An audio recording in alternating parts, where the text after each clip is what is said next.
नमस्कार। मैं मेघा रानी एक बार फिर से आप सभी के समक्ष उपस्थित हूँ श्री लाल शुक्ल जी का उपन्यास राग दरबारी लेकर। तो हमने 12वें अध्याय तक अध्ययन कर लिया था। आज हम लोग 13वें अध्याय का अध्ययन करेंगे। तहसील का मुख्यालय होने के बावजूद शिवपालगंज इतना बड़ा गांव न था कि उसे टाउन एरिया होने का हक मिलता। शिवपालगंज में एक गांव सभा थी और गांव वाले उसे गांव सभा ही बनाए रखना चाहते थे ताकि उन्हें टाउन एरिया वाली दर से ज़्यादा टैक्स न देना पड़े। इस गांव सभा के प्रधान रामाधीन भीखम केड़वी के भाई थे, जिनकी सबसे बड़ी सुंदरता यह थी कि वे इतने साल प्रधान रह चुकने के बावजूद ना तो पागल खाने गए थे न जेल खाने। गजहों में वे अपनी मूर्खता के लिए प्रसिद्ध थे और उसी कारण प्रधान बनने के पहले तक वे सर्वप्रिय थे। बाहर से अफसरों के आने पर गांव वाले उनको एक प्रकार से तश्तरी पर रखकर उनके सामने पेश करते थे और कभी कभी यह भी कह देते थे कि साहेब, शहर में जो लोग चुनकर जाते हैं उन्हें तो तुमने 1000 बार देखा होगा, अब एक बार यहाँ का भी माल देखते जाओ। गांव सभा के चुनाव जनवरी के महीने में होने थे और नवंबर लग चुका था। सवाल यह था कि इस बार किसको प्रधान बनाया जाए। पिछले चुनाव में वैद्य जी ने कोई दिलचस्पी नहीं ली क्योंकि गांव सभा के काम को वे निहायत जलील काम मानते थे और वह एक तरह से जलील था भी, क्योंकि गांव सभाओं के अफसर बड़े टुटपुंजिया किस्म के अफसर थे। ना उनके पास पुलिस का डंडा था, न तहसीलदार का रुतबा, और उनसे रोज रोज अपने काम का मुआयना कराने में आदमी की इज्जत गिर जाती थी। प्रधान को गांव सभा की जमीन जायदाद के लिए मुकदमे करने पड़ते थे और शहर के इजलास में वकीलों और हाकिमों का उनके साथ वैसा भी सलूक न था जो एक चोर का दूसरे चोर के साथ होता है। मुकदमेबाजी में दुनिया भर की दुश्मनी लेनी पड़ती थी और मुसीबत के वक्त पुलिस वाले सिर्फ मुस्कुरा देते थे और कभी कभी उन्हें मोटे अक्षरों में प्रधान जी कहकर थाने के बाहर का भूगोल समझाने लगते थे। पर इधर कुछ दिनों से वैद्य जी की रुचि गांव सभा में भी दिखने लगी थी, क्योंकि उन्होंने प्रधानमंत्री का एक भाषण किसी अखबार में पढ़ लिया था। उस भाषण में बताया गया था कि गांव का उद्धार स्कूल, सहकारी समिति और गांव पंचायत के आधार पर ही हो सकता है। और अचानक वैद्य जी को लगा था कि वे अभी तक गांव का उद्धार सिर्फ कोऑपरेटिव यूनियन और कॉलेज के सहारे करते आ रहे थे और उनके हाथ में गांव पंचायत तो है ही नहीं। आह, उन्होंने सोचा होगा, तभी शिवपालगंज का ठीक से उद्धार नहीं हो रहा है। यही तो मैं कहूँ कि क्या बात है। रुचि लेते ही कई बातें सामने आई कि यह रामादीन ने के भाई ने गांव सभा को चौपट कर दिया है। गांव की बंजर जमीन पर लोगों ने मनमाने कब्जे कर लिए हैं और निश्चय ही प्रधान ने रिश्वत ली है। गांव पंचायत के पास रुपया नहीं है और निश्चय ही प्रधान ने गबन किया है। गांव के भीतर बहुत गंदगी जमा हो गई है और प्रधान निश्चय ही सुअर का बच्चा है। थाने वालों ने प्रधान की शिकायत पर कई लोगों का चालान किया है, जिससे सिर्फ यही नतीजा निकलता है कि वह अब पुलिस का दलाल हो गया है। प्रधान को बंदूक का लाइसेंस मिल गया है जो निश्चय ही डकैतियों के लिए उधार जाती है। और पिछले साल गांव में बजरंगी का कत्ल हुआ था तो बूझो कि क्यों हुआ था। भंग पीने वालों में भंग पीसना एक कला है, कविता है, कार्रवाई है, कर्तव्य है, रस्म है। वैसे टके की पत्ती को चबाकर ऊपर से पानी पी लिया जाए तो अच्छा खासा नशा आ जाएगा, पर यह नशेबाजी सस्ती है। आदर्श यह है कि पत्ती के साथ बादाम, पिस्ता, गुलकंद, दूध, मलाई आदि का प्रयोग किया जाए। भंग को इतना पीसा जाए कि लोढ़ा और सिल चिपक कर एक हो जाए। पीने के पहले शंकर भगवान की तारीफ में छंद सुनाए जाएं और पूरी कार्रवाई को व्यक्तिगत ना बनाकर उसे सामूहिक रूप दिया जाए। सनीचर का काम वैद्य जी की बैठक में भंग के इसी सामाजिक पहलू को उभारना था। इस समय भी वह रोज की तरह भंग पीस रहा था। उसे किसी ने पुकारा, सनीचर। सनीचर ने फुफकार कर फन जैसा सिर ऊपर उठाया। वैद्य जी ने कहा, भंग का काम किसी और को दे दो और यहाँ अंदर आ जाओ। जैसे कोई उसे मिनिस्ट्री से इस्तीफा देने को कह रहा हो, वह भुनभुनाने लगा, किसे दे दे? कोई है भी इस काम को करने वाला? आजकल के लौंडे क्या जाने इन बातों को, हल्दी मिर्च जैसा पीस कर रख देंगे। पर उसने किया यही कि सिल लोढ़े का चार्ज एक नौजवान को दे दिया, हाथ धोकर अपने अंडरवियर के पीछे पहुंच लिए और वैद्य जी के पास आकर खड़ा हो गया। तख्त पर वैद्य जी, रंगनाथ, बद्री, पहलवान और प्रिंसिपल साहब बैठे थे। प्रिंसिपल एक कोने में खिसक कर बोले, बैठ जाइए सनीचर जी। इस बात ने सनीचर को चौकन्ना कर दिया, परिणाम यह हुआ कि उसने टूटे हुए दांत बाहर निकालकर छाती के बाल खुजलाने शुरू कर दिए। वह बेवकूफ़ सा दिखने लगा, क्योंकि वह जानता था चालाकी के हमले का मुकाबला किस तरह किया जाता है। बोला, अरे प्रिंसिपल साहेब, अब अपने बराबर बैठाल कर मुझे नरक में न डालिए। बद्री पहलवान हंसे, बोले, रसाले गजहापन झाड़ते हो, प्रिंसिपल साहब के साथ बैठने से नरक में चले जाओगे। फिर आवाज़ बदल कर बोले, बैठ जाओ उधर। वैद्य जी ने शाश्वत सत्य कहने वाली शैली में कहा, इस तरह से ना बोलो बद्री, मंगलदास जी क्या होने जा रहे हैं इसका तुम्हें कुछ पता भी है? सनीचर ने बरसों बाद अपना सही नाम सुना था। वह बैठ गया और बड़प्पन के साथ बोला, अब पहलवान को ज़्यादा जलील ना करो महाराज, अभी इनकी उम्र ही क्या है, वक्त पर सब समझ जाएंगे। वैद्य जी ने कहा, तो प्रिंसिपल साहब कह डालो जो कहना है। उन्होंने अवधि में कहना शुरू किया, कहे का कौनी बात है, आप लोग सब जानते ही। फिर अपने को खड़ी बोली की सूली पर चढ़ाकर बोले, गांव सभा का चुनाव हो रहा है। यहाँ का प्रधान बड़ा आदमी होता है, वह कॉलेज कमेटी का मेंबर भी होता है, एक तरह से मेरा भी अफसर। वैद्य जी ने अकस्मात कहा, सुनो मंगलदास, इस बार हम लोग गांव सभा का प्रधान तुम्हें बनाएंगे। सनीचर का चेहरा टेढ़ा मेढ़ा होने लगा। उसने हाथ जोड़ लिया। पुलक गात लोचिन सलिल।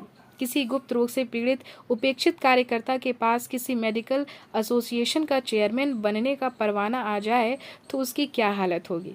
वही सनीचर की हुई।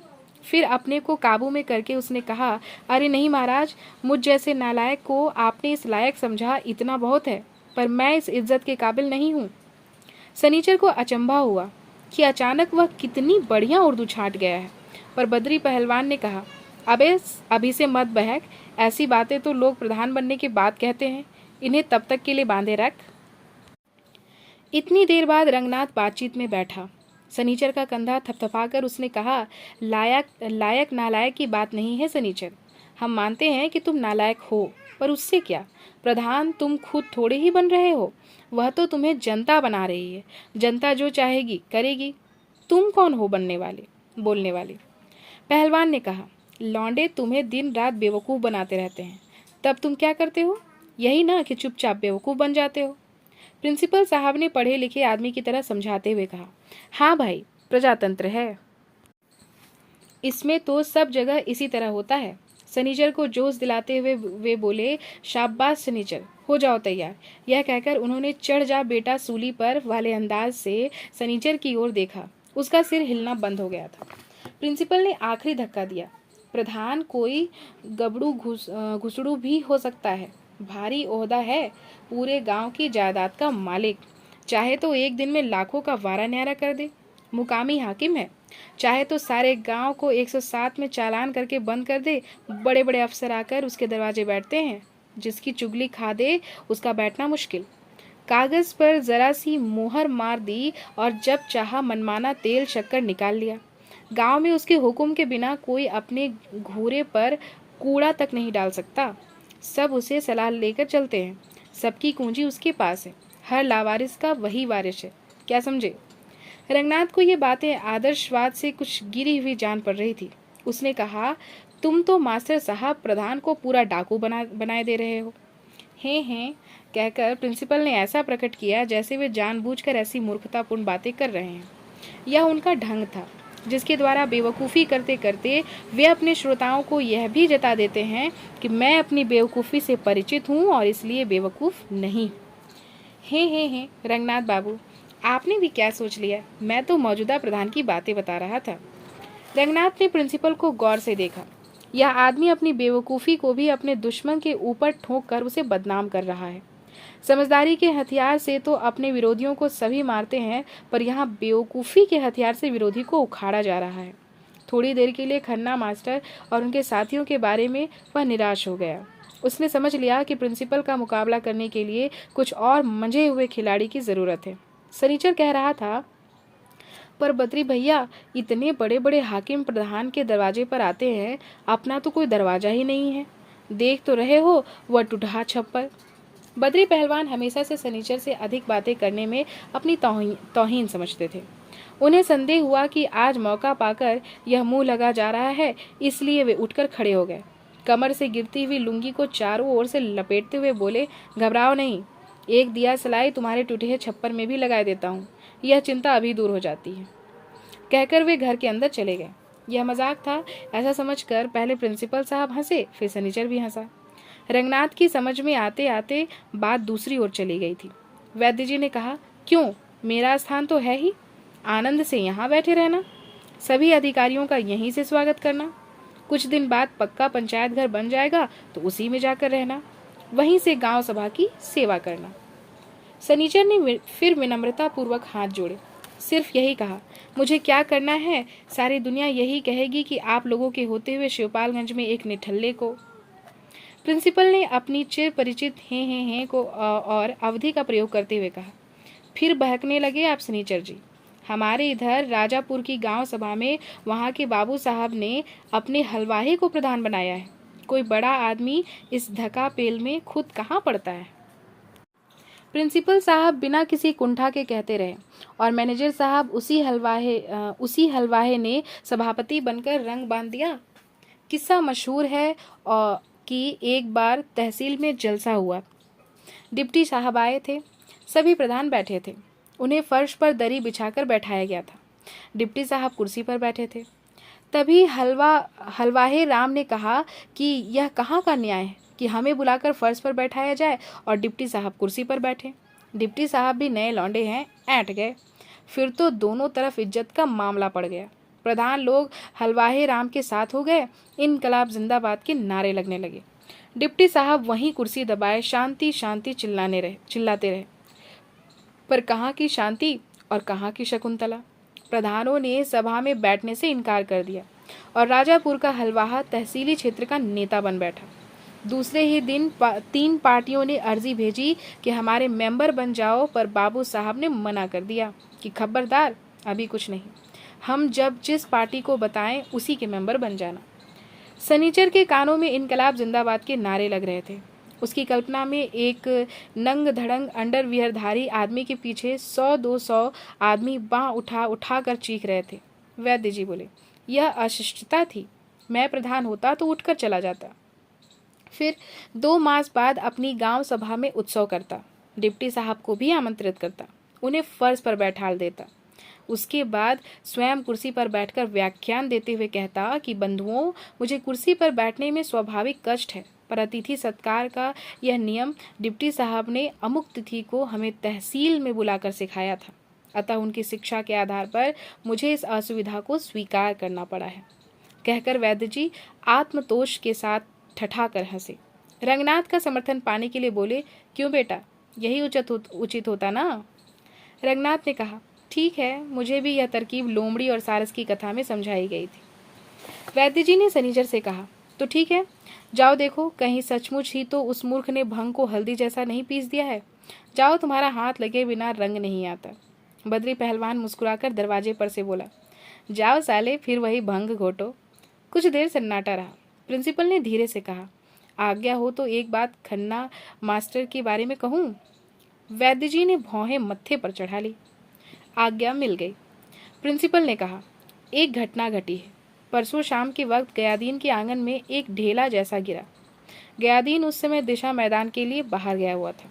घर में उस ढेले को बेला की बुआ ने देखा और उठाया। वह एक मुड़ा हुआ लिफाफा था। बुआ ने बेला से उसे पढ़वा कर सुनना चाहा, पर बेला पढ़ नहीं पाई। रंगनाथ बड़े ध्यान से सुन रहा था। उसने पूछा, अंग्रेजी में लिखा हुआ था क्या? अंग्रेजी में कोई क्या लिखेगा, था तो हिंदी में ही, पर कुंवारी लड़की उसे पढ़ती कैसे? वह एक प्रेम पत्र था। वैद्य जी चुपचाप सुन रहे थे। रंगनाथ की हिम्मत न पड़ी कि पूछे, पत्र किसने लिखा था? प्रिंसिपल बोले, पता नहीं किसने लिखा था, मुझे तो लगता है कि खन्ना मास्टर के ही गुट वालों की हरकत है। गुंडे हैं साले, गुंडे। पर खन्ना मास्टर आपके खिलाफ प्रचार कर रहा है, कहता है कि वह पत्र रूपन बाबू ने भेजा है। अब उसकी यह हिम्मत कि आपके वंश को कलंकित करे। वैद्य जी पर इसका कोई असर नहीं दिख पड़ा, सिवाय इसके कि वे 1 मिनट तक चुप बैठे रहे। फिर बोले, वह मेरे वंश को क्या खाकर कलंकित करेगा? कलंकित तो वह गयादीन के वंश को कर रहा है, कन्या तो उन्हीं की है।